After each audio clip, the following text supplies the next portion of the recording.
Movie की शुरुआत में हमें दिखाया जाता है कि एक लड़की कार से कहीं जा रही है।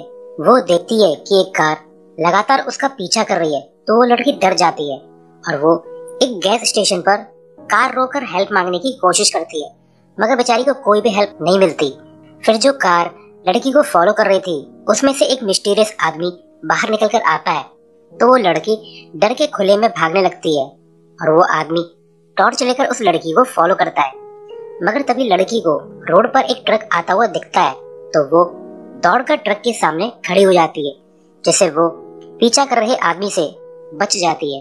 इसके बाद हमें बेकर्सफील्ड में डेप्यूटी शेरिफ जो डिगन दिखाया जाता है, जहां उसका सुपीरियर जो को लॉस एंजलिस भेज रहा है वहां से कुछ एविडेंस कलेक्ट करने हैं रीसेंट मर्डर से रिलेटेड।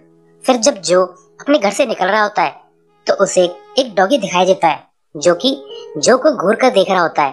तो जो स्माइल करके कहता है, ओ अब क्यों आए हो तुम तो एक हफ्ते पहले घर छोड़ के भाग गए थे ना। तो वो डॉगी जो के पास आ जाता है, तो जो समझ जाता है और वो कहता है, तो तुम्हें बाहर खाना नहीं मिला। और फिर जो डॉगी को कुछ खाने को देकर लॉस एंजलिस के लिए निकल जाता है। और फिर लॉस एंजलिस पहुंचकर जो यहाँ की फॉरेंसिक यूनिट जाता है, जहाँ एक लेडी जो को पेपर देकर कहती है कि मैं तुम्हें ये एविडेंस बिना किसी हायर अथॉरिटीज के सिग्नेचर के ले जाने नहीं दे सकती। इसके बाद जो एक ऑफिसर के पास सिग्नेचर के लिए जाता है, और ये ऑफिसर जो का पुराना दोस्त था, जिसका नाम कार्ल है।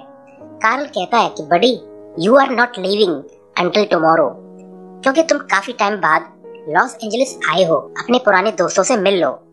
तो बाहर जो एक आदमी से मिलकर कहता है कि रॉबर्ट कैसे हो। तो वो आदमी स्टाइल से बोलता है, रॉबर्ट नहीं, सार्जेंट रॉबर्ट कहो।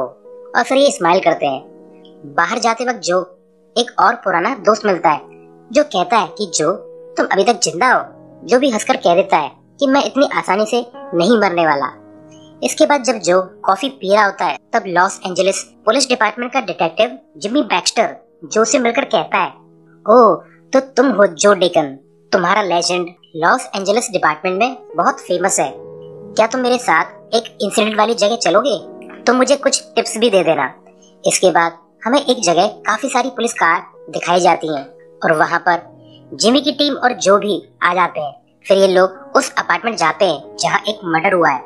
इसके बाद रूम की जांच की जाती है, तो उन्हें फर्श पर खून के निशान मिल जाते हैं। जिमी सोचता है कि लड़की इस जगह मारी गई, मगर बॉडी इस जगह के बजाय बेड पर क्यों है?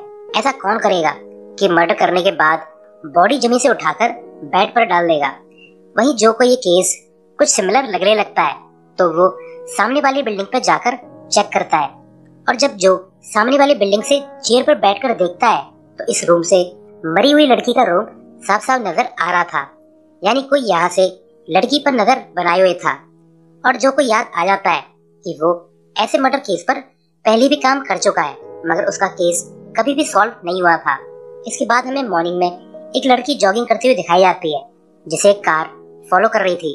और फिर नेक्स्ट सीन में पुलिस स्टेशन में जिमी जो को इन्फॉर्म करता है कि आज सुबह एक और लड़की गायब हो गई, क्यों ना तुम यहाँ पर रुक जाओ और मेरा केस सॉल्व करवाने में हेल्प करो। इसके बाद जो फॉरेंसिक डिपार्टमेंट जाकर एक ब्यूटीफुल लेडी से मिलता है। एटलीस्ट जो की नजर में तो वो ब्यूटीफुल थी। ये लेडी जो की पुरानी फ्रेंड है, और ये लास्ट मर्डर्ड गर्ल की ऑटोप्सी करने वाली थी। लेडी जो को सब कुछ बता देती है, जो भी उसे पता चला बॉडी को इंस्पेक्ट करके। जो लेडी से थोड़ी सी हेल्प मांगता है, तो लेडी कहती है कि जो तुम जानते हो ये केस बिल्कुल वैसा ही है जिसे तुमने सॉल्व करने की काफी कोशिश की, मगर तुम सॉल्व नहीं कर पाए, और उस केस ने तुम्हारी लाइफ बर्बाद कर दी। क्या तुम इसे अनसॉल्व केस समझकर भूल नहीं सकते? मगर जो सिर्फ प्लीज बोलता है। जो डेड बॉडी के पास बैठकर बात करने लगता है कि लेडी, तुमने गलत आदमी पर भरोसा किया। तुम खूनी को जानती थी, इसलिए तुमने उसे घर में अंदर आने दिया। नेक्स्ट सीन में फॉरेंसिक वाली वो लेडी जो को मर्डर्ड लड़की के अपार्टमेंट की कीज भी दे देती है। और जो इस अपार्टमेंट में फिर से चेकिंग करने आता है, तो ब्लड स्टेन्स को देखकर जो को पुराना केस याद आने लगता है, जिसे वो कभी भी भुला नहीं पाया। और जब जो बेड पर लेटा हुआ था, तो वो हेलुसिनेट करने लगता है कि पुरानी मर्डर विक्टिम्स उसके पास खड़ी हैं। नेक्स्ट डे जिमी का बॉस उसे अपने पास ऑफिस बुलाकर पूछता है कि तुमने जो से केस सॉल्व करने में हेल्प मांगी थी क्या? तो जिमी बोलता है हाँ, मगर आप क्यों पूछ रहे हैं? तो ऑफिसर बोलता है कि जो पहले लॉस एंजलिस में शेरिफ था और वो कुछ लड़कियों के मर्डर केस पर काम कर रहा था और केस में जो इतना घुस गया कि जो ने अपनी शादी खराब कर ली, उसका डाइवोर्स हो गया और इसी केस के चक्कर में जो को हार्ट अटैक भी आया था। तो फिर हम लोगों ने जो को फोर्स करके दूर ट्रांसफर करा दिया, मगर अब तुमने जो को सिमिलर केस में लगा दिया। मेरी मानो, जो से दूर रहो और उसे वापस बेकर्सफील्ड भेज दो। इसके बाद हमें दिखाया जाता है कि जो ने वेकेशन ले लिया है और वो इस मर्डर केस को सॉल्व करना चाहता है। तो जो एक इलेक्ट्रिक रिपेयर शॉप जाकर वहाँ के बॉस से मिलता है और लास्ट वीक के रिपेयर ऑर्डर्स और एम्प्लॉय की लिस्ट मांगता है। असल में जब जो मर्डर्ड लड़की के अपार्टमेंट गया था तब उसे वहाँ का फ्रिज खराब मिला था और लैंडलॉर्ड के हिसाब से रिपेयरमैन इसी रिपेयर शॉप से आने वाला था। शॉप का बॉस जो को लिस्ट दे देता है तो जो को एक कैंसिलेशन ऑर्डर पर शक होता है और एक रिपेयरमैन पे भी। जब जो यहाँ से जा रहा होता है तो ये रिपेयरमैन जो को पीछे से काफी देर तक देखता है। वहीं जिमी रोंडा रैथबर्न नाम की एक लड़की के घर जाता है और उसके पेरेंट्स से मिलता है। असल में रैथबर्न वही लड़की थी जो सुबह सुबह जॉगिंग करते हुए गायब हो गई। रोंडा के पेरेंट्स बताते हैं कि रोंडा जॉगिंग करते समय हमेशा बालों में रेड बरेट पहनती थी, यानी रेड क्लिप्स। जिमी फिर इस केस को सॉल्व करने का डिसीजन लेता है। नेक्स्ट डे जिमी और पुलिस वालों को एक और डेड बॉडी मिलती है। जिमी लेडी का फेस रोंडा की फोटो से मैच करके देखता है, मगर ये लेडी कोई और थी। और इसी वक्त जो भी यहाँ पर आ जाता है। जिमी बताता है कि ये लेडी भी पिछली लड़की की तरह मारी गई। इस लड़की को चाकू से कई बार स्टैब किया गया है और फिर इसे पानी में फेंक दिया गया। नेक्स्ट मॉर्निंग जिमी जो को अपने घर ब्रेकफास्ट करवाता है। जिमी की बेटियों को देखकर जो काफी खुश होता है और फिर जिमी की बेटी जो को एक क्यूट सी किसी भी देती है। जो स्माइल करके कहता है कि ये लिटिल एंजल्स सारे खाव भर देती हैं। शाम को एक बार में जिमी बियर पीते हुए बताता है कि कल हमें जो भी बॉडी मिली है उसे मिलाकर 6 मर्डर केस हो चुके हैं अब तक, जिसमें से जूलिया नाम की लड़की की डेड बॉडी घर से मिली। 3 डेड बॉडीज नॉर्थ काउंटी में मिली और वो लड़कियां हमारी काउंटी की थीं और 2 डेड बॉडीज यहाँ मिली और वो लड़कियां नॉर्थ काउंटी से थीं। सभी में कॉमन बात ये थी कि सभी को बांधकर चाकू से मारा गया और इन्हें अलग अलग जगह पर डंप किया गया। और एक खास बात, ये 6 मर्डर विक्टिम्स सभी प्रोस्टिट्यूट थीं। जो कहता है कि इसका मतलब मर्डरर के पास एक अच्छे माइलेज की कार भी होगी, क्योंकि मर्डर करके दूसरी काउंटी जाकर बॉडीज डंप करना नॉर्मल बात नहीं है। शायद किलर को ड्राइव करने का शौक है। लास्ट में जिमी पूछता है कि जो तुम इस केस में इतनी दिलचस्पी क्यों ले रहे हो? तो जो जिमी को एक जगह ले जाता है और एक रॉक दिखाकर कहता है कि 5 साल पहले मुझे और कैप्टन फेरिस को यहाँ 3 लड़कियों की डेड बॉडीज मिली। उन्हें यहाँ ऐसे अरेंज किया गया जैसे लड़कियाँ किसी टी पार्टी में आई हों। मैंने उस केस को सॉल्व करने में जी जान लगा दी, मगर केस कभी भी सॉल्व नहीं हुआ। इसके बाद जो एल्बर्ट के घर जाकर उसी कार के मीटर को चेक करता है, क्योंकि जो के हिसाब से मर्डरर कार को ज्यादा ही चलाता है और इस कार का ट्रेवल्ड डिस्टेंस काफी ज्यादा था। एल्बर्ट वही आदमी है जिस पर जो को शक हुआ था रिपेयर शॉप में।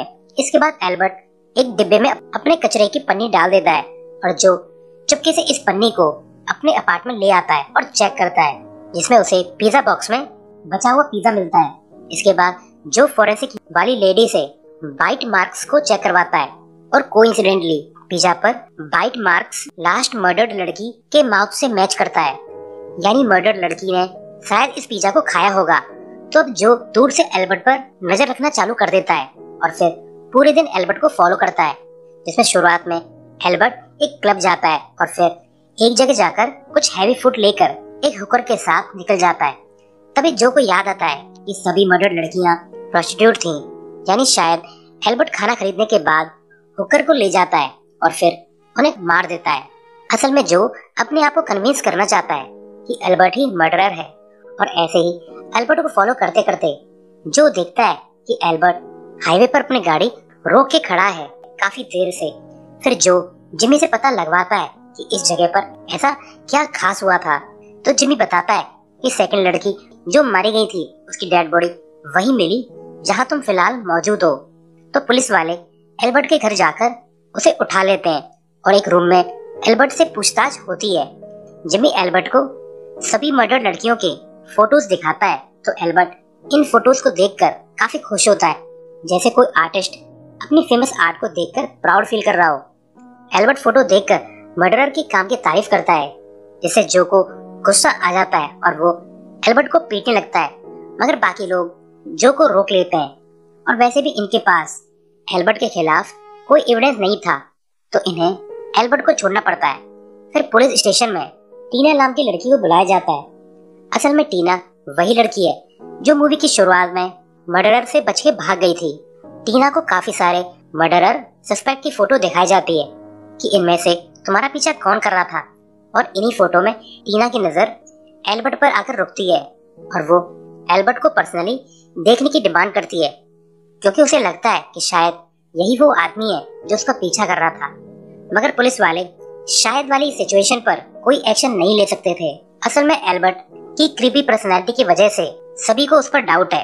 इसके बाद जिमी को कैप्टन फेरिस अपने ऑफिस बुलाता है और बताता है कि तुम्हारे पास सिर्फ 2 दिन है इस केस को सॉल्व करने के लिए, उसके बाद ये केस FBI वाले हैंडल करेंगे। जिमी बताता है कि हमारे पास प्राइम सस्पेक्ट है तो कैप्टन कहता है एल्बर्ट, उसे तो हम जानते हैं। 8 साल पहले एक मर्डर केस में एल्बर्ट ने कन्फेस किया था कि उसने मर्डर किया है। उसने मर्डर की सारी डिटेल भी बताई थी, मगर पुलिस उसे पकड़ नहीं पाई क्योंकि मर्डर के टाइम इंसिडेंट वाली जगह से एल्बर्ट 10 मील दूर था, और कोई 10 मील दूर से मर्डर कैसे कर सकता है। वो पुलिस के साथ खेल सा खेलता है, शायद एल्बर्ट की किसकी हुई है, और पुलिस ने उसे एक क्राइम फैन और झूठा आदमी समझकर छोड़ दिया था। तुम एल्बर्ट पर ज्यादा ध्यान मत दो, वो तो बस एक क्रीप है। जिमी जो से आकर बताता है कि 2 दिन बाद केस FBI को सौंप दिया जाएगा, तो जो कहता है कि इसका मतलब हमें एल्बर्ट के घर की तलाशी लेनी होगी, वो भी इल्लीगली, जिसके लिए जिमी मान जाता है। असल में जो काफी डेस्परेट है इस केस को सॉल्व करने के लिए, और वो बिना किसी पुख्ता सबूत के एल्बर्ट को खूनी समझ रहा है। फिर ये लोग एल्बर्ट के घर के बाहर जाते हैं, और जब एल्बर्ट घर से बाहर कहीं जा रहा था तो जो एल्बर्ट के घर की तलाशी लेने जाता है, मगर उसे घर में कुछ भी एविडेंस जैसा नहीं मिलता। मगर जब जो यहाँ से जा रहा था तो उसे जमीन पर एक हिडन पैडलॉक मिलता है, और उसके अंदर जो को पुरानी न्यूज़पेपर की कटिंग्स मिलती हैं जिसमें मर्डर्ड गर्ल्स की न्यूज थी, और इन्हें देखकर लगता है कि जैसे एल्बर्ट ने इन कटिंग्स को एज अ अचीवमेंट अपने पास रखा हुआ है। और इसी वक्त एक बार से एल्बर्ट पुलिस को कॉल करके कहता है कि मेरे घर चोर घुस आया है, और फिर एल्बर्ट के घर पुलिस आ जाती है और घर की तलाशी लेती है, मगर उन्हें घर में कोई भी नहीं मिलता। असल में पुलिस सायरन को सुनकर जो बिल्डिंग के रूफ पर चढ़ गया था, वहीं घर के बाहर से एल्बर्ट जूस पीता हुआ ये सब देख रहा होता है और काफी एंजॉय कर रहा होता है, जैसे कोई मस्त एंटरटेनमेंट शो चल रहा हो। जिमी जो से पूछता है कि घर में कोई रेड बरेट मिला था क्या। रोंडा रेथबर्न ने किडनैप होने से पहले रेड बरेट पहन रखा था, इसलिए जो कहता है कि मुझे टाइम नहीं मिला क्योंकि वहां पर पुलिस आ गई थी। रात को जब जो एक शॉप से कॉफी लेने गया था, तब जिमी पे फोन से अपनी वाइफ को कॉल कर रहा था, और इसी वक्त एल्बर्ट पीछे से आकर बू करके जिमी को डरा देता है, जिससे जिमी की सनक जाती है और वो एल्बर्ट पर गन पॉइंट कर देता है और एल्बर्ट को कोने में ले जाकर रोंडा की पिक्चर दिखाकर पूछता है कि ये लड़की कहाँ पर है। एल्बर्ट स्माइल करके कहता है कि मैं तुम्हें उस जगह तक ले चलूंगा, और फिर एल्बर्ट अपनी कार निकालकर जिमी को अपने साथ ले जाता है, और जो भी इन्हें जाते हुए देख लेता है और वो भी कार से इनका पीछा करने लगता है। एल्बर्ट कार को शहर से काफी दूर ले जाता है एक वीरान जगह पर, और फिर कार से उतरकर एल्बर्ट जिमी को एक जगह पर खड़ा करवा देता है और कहता है कि अब हेलो रोंडा कह सकते हो। यानी एल्बर्ट ने रोंडा को यहीं पर गाड़ दिया है। फिर एल्बर्ट जिमी को एक शॉवल दे देता है गड्ढा खोदने के लिए। इसके बाद जिमी गड्ढा खोदना शुरू कर देता है, और एल्बर्ट मजे से जिमी को देखकर काफी एंजॉय कर रहा था। और जब जिमी ने आधा गड्ढा खोद दिया था, तब एल्बर्ट कहता है, ओह मुझे याद आया कि रोंडा यहाँ नहीं है, वो तो दूसरी जगह है। और फिर बेचारा जिमी दूसरी जगह गड्ढा खोदने लग जाता है। मगर तभी थोड़ी देर बाद एल्बर्ट फिर से कहता है कि रोंडा यहाँ भी नहीं है। असल में एल्बर्ट तो बस मजे ले रहा है, वो जिमी के दिमाग से खेल रहा था। एल्बर्ट फिर कहता है कि जिमी तुम्हें पता है मैंने तुम्हारी फैमिली पिक्चर देखी है, तुम्हारी वाइफ और बेटियां बहुत प्यारी हैं, और शायद किसी दिन उन्हें कुछ हो जाएगा और तुम उन्हें प्रोटेक्ट भी नहीं कर पाओगे। और ऐसा सुनकर जिमी की सनक जाती है और वो बिना कुछ सोचे समझे उस शोवल से एल्बर्ट को टर्न कर देता है। अब एल्बर्ट को जमीन पर पड़ा देखकर जिमी की हवा टाइट हो जाती है, क्योंकि एल्बर्ट तो एक ही हिट में मारा जा चुका था। अब जिमी काफी परेशान है कि ये मैंने क्या कर दिया, क्योंकि अभी तक ये प्रूव नहीं हुआ था कि एल्बर्ट ही किलर है और वो अभी तक सभी की नजरों में इनोसेंट था। जो भी यहाँ पर आ जाता है और एल्बर्ट की बॉडी देखकर जो को अपना पास्ट याद आ जाता है। कुछ साल पहले जो एक केस पर काम कर रहा था और जो की टीम को जंगल में 2 लड़कियों की डेड बॉडी मिली, मगर असल में 3 डेड बॉडीज होनी चाहिए थी। मगर तभी पीछे से कुछ आवाज आती है तो जो को लगता है कि मर्डर यहाँ पर वापस आया है और जो बिना सोचे समझे शूट कर देता है। मगर असल में वहां पर वो 3rd लड़की थी जिसे ये ढूंढ रहे थे और फिर जो से एक इनोसेंट का खून हो गया। अब जो के फ्रेंड्स उसे बर्बाद होता हुआ नहीं देख सकते थे, तो 3rd लड़की को भी बाकी 2 लड़कियों के साथ रखकर शो किया गया था कि सीरियल किलर ने 2 नहीं बल्कि 3 लड़कियों को मारा था। और फॉरेंसिक वाली लेडी फॉरेंसिक रिपोर्ट में 3rd लड़की की डेथ कॉज बाकी लड़कियों की तरह नाइफ वाउंड ही शो करती है। और इस तरह जो के दोस्तों ने वो क्राइम सीन कवर करके जो को बचा लिया था। और अब अपने पास्ट जैसा इंसिडेंट सामने होता हुआ देखकर जो भी डिसाइड करता है कि वो जिमी को प्रोटेक्ट करेगा और क्राइम सीन को कवर अप करेगा। जो जिमी से कहता है कि तुम एल्बर्ट से इंटेरोगेशन के बाद दोबारा मिले ही नहीं और तुमने कभी उसे फॉलो भी नहीं किया, भूल जाओ यहाँ जो भी कुछ हुआ। और ऐसा कहकर जो एल्बर्ट की कार को ले जाकर कुछ लड़कों को बेच देता है और फिर वो एल्बर्ट के घर जाकर उसका सारा सामान पन्नियों में पैक करके अपने साथ ले आता है। और फिर ये लोग जिमी के खोदे हुए गड्ढे में एल्बर्ट को दफना देते हैं। इसके बाद जिमी अपने घर लौट आता है और एल्बर्ट के केस को भूलने की कोशिश करता है। इसके बाद फिर हम देखते हैं कि जिमी के घर एक पार्सल आया है जो कि जो की तरफ से है और इस पैकेट में जो को एक रेड ब्रेड मिलता है और इसमें एक नोट भी था कि ये ब्रेड मुझे एल्बर्ट के घर से मिला है। इस ब्रेड को देखकर जिमी के दिल को संतुष्टि मिल जाती है कि मैंने गलत आदमी को नहीं मारा, एल्बर्ट ही किलर था, एटलीस्ट रोंडा का तो किलर था। इसके बाद हमें फिर जो दिखाया जाता है जो कि बेकर्सफील्ड पहुंच चुका है और वो एक ड्रम में एल्बर्ट के सारे सामान को जला रहा है और लास्ट में एक ब्रेड के कवर को भी आग में फेंक देता है। यानी वो रेड ब्रेड जो को एल्बर्ट के घर से नहीं मिला था, बल्कि जो ने उसे खरीद कर जिमी को भेजा था ताकि जिमी गिल्टी फील न करे और अपनी लाइफ बर्बाद न करे जैसे उसकी हुई है। तो गाइस, असल में रियल किलर कौन था ये मूवी के डायरेक्टर ने दिखाया ही नहीं और 2 रियल मर्डर तो जो और जिमी ने किए थे और इन्होंने 2 लोगों को मारकर क्राइम कवर अप किया था। और इसी सीन के साथ ये मूवी एंड हो जाती है। Thanks for watching.